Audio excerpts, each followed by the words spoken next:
अगर आपको लगता है कि ज़्यादा पानी से ज़िंदगी बेहतर हो जाएगी, तो ये कहानी आपके दिल को झकझोर देगी।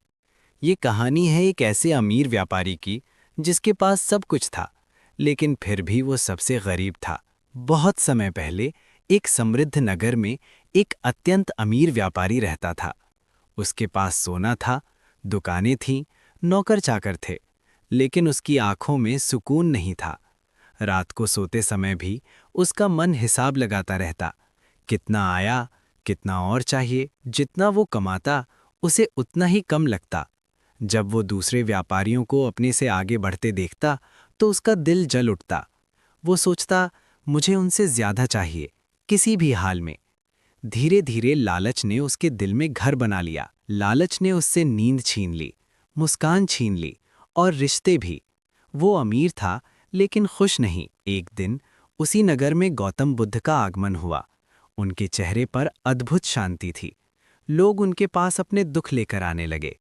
व्यापारी ने सोचा, शायद बुद्ध मुझे और ज्यादा पानी का रास्ता बता दें। व्यापारी बुद्ध के सामने झुका और बोला, भगवान बुद्ध, मैं बहुत मेहनत करता हूँ, फिर भी मन शांत नहीं रहता।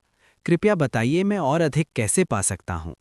बुद्ध ने शांत स्वर में पूछा, बताओ, तुम्हें कितना चाहिए। बुद्ध ने जमीन पर एक छोटा सा घेरा बनाया और बोले, मान लो ये तुम्हारी इच्छाएं हैं। व्यापारी ने उसमें सिक्के डालने शुरू किए। घेरा भर गया, लेकिन व्यापारी बोला, थोड़ा और डाल दूं। जैसे ही उसने और डाला, घेरा टूट गया, सिक्के बिखर गए। बुद्ध ने कहा, जो कभी भरता नहीं, वो अंत में सब कुछ गिरा देता है। लालच वो गड्ढा है जो जितना भरोगे उतना गहरा होता जाएगा। व्यापारी की आंखें खुल गईं। उसे एहसास हुआ, वो जीवन भर भरने की कोशिश करता रहा, लेकिन कभी संतुष्ट नहीं हुआ। उसके पास सब कुछ था, लेकिन उसके भीतर कुछ भी नहीं था। उस दिन के बाद व्यापारी बदल गया। उसने कमाना छोड़ा नहीं, लेकिन लालच छोड़ दिया।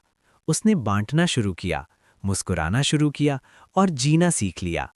अब वो सादा जीवन जीता था, लेकिन मन से सबसे अमीर था। याद रखिए, ज्यादा पाने की चाह अक्सर सब कुछ छीन लेती है, लेकिन जिस दिन आप काफी है कहना सीख जाते हैं, उसी दिन आप सच्चे अमीर बन जाते हैं।